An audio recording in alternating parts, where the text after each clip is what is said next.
Gateman ক্ষমার অযোগ্য কাজ করেছে, শাস্তি হবেই। মুর্শিদাবাদে দুর্ঘটনায় মৃতদের পরিবারের সঙ্গে দেখা করে আশ্বাস দিলেন মুখ্যমন্ত্রী শুভেন্দু অধিকারী।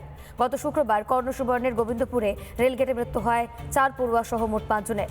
মৃতদের পরিবারের সঙ্গে দেখা করলেন মুখ্যমন্ত্রী। মুর্শিদাবাদ মেডিকেলেও আহত 2 পড়ুয়াকে দেখতে যান শুভেন্দু অধিকারী। ফুলের মতো বাচ্চাগুলো যেভাবে এই দুর্ঘটনায় তারা শিকার হয়েছেন, দুঃখ প্রকাশের তো ভাষা আমার জানা নেই। পরিবারগুলোর পাশে আছে এটুকু বলতে পারি।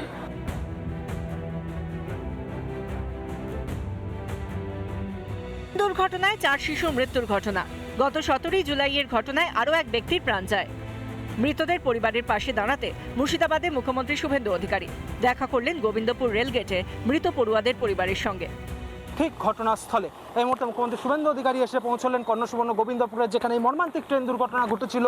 ঠিক সেই জায়গাতে এই মুহূর্তে এসে পৌঁছলেন মুখ্যমন্ত্রী শুভেন্দু অধিকারী। দাঁড়িয়ে রয়েছি, তুমি দেখতে পাচ্ছ আপ এবং ডাউন লাইনের ঠিক মাঝখানে আমি দাঁড়িয়ে রয়েছি, এবং মূলত আপ লাইনের যে লাইন রয়েছে সেখানেই মূলত এই দুর্ঘটনার ঘটনা ঘটেছিল। ঠিক এই জায়গায় কর্ণসুবর্ণের গোবিন্দপুরে দুর্ঘটনাস্থল থেকে কিছুটা দূরেই করা হয় সভা মঞ্চ।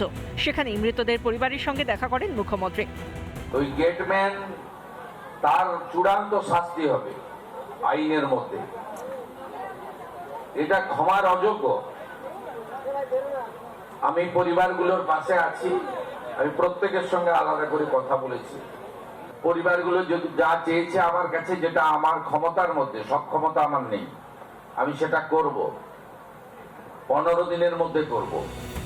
মুখ্যমন্ত্রীর কাছ থেকে আর্থিক সাহায্য পেয়ে ও কথা বলে আশ্বস্ত নিহতদের পরিবার।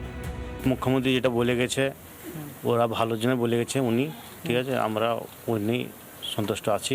আজকে তো মুখ্যমন্ত্রী 5 লক্ষ টাকা চেক দিয়েছে। 5 লাখ টাকা চেক দিল, একটা 2 লাখ টাকার, একটা 3 লাখ টাকা, দুটো চেক দিয়েছে। রেখেল পক্ষ থেকে সেদিনকেই দিয়েছিল 50,000 টাকা ক্যাশ দিয়েছিল, 9.5 লাখ টাকা চেক দিয়েছিল।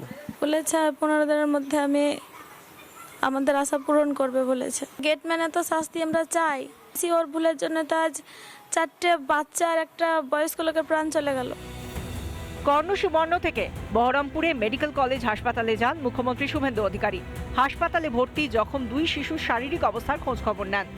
মুর্শিদাবাদ মেডিকেল কলেজ হাসপাতালে প্রবেশ করলেন শুভেন্দু অধিকারী মুখ্যমন্ত্রী। তিনি ইতিমধ্যে গোবিন্দপুরে গিয়েছিলেন এবং গোবিন্দপুর থেকে সেখানে সেই এলাকা পরিদর্শন করেন এবং পাশাপাশি সেই দুস্থ পরিবার, যারা মৃত পরিবার আছে তাদের সাথে কথা বলেন। এবং আউট অফ ডেঞ্জার আছে, কিন্তু ফ্র্যাকচার আছে, এখানে তো ট্রিটমেন্ট চলবে।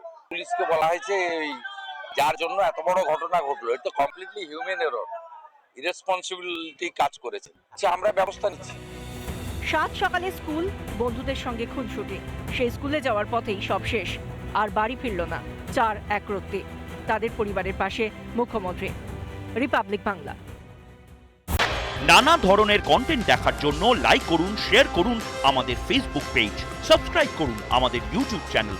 পাশাপাশি অন্যান্য ব্রেকিং নিউজের জন্য অবশ্যই চোখ রাখুন রিপাবলিক বাংলায়।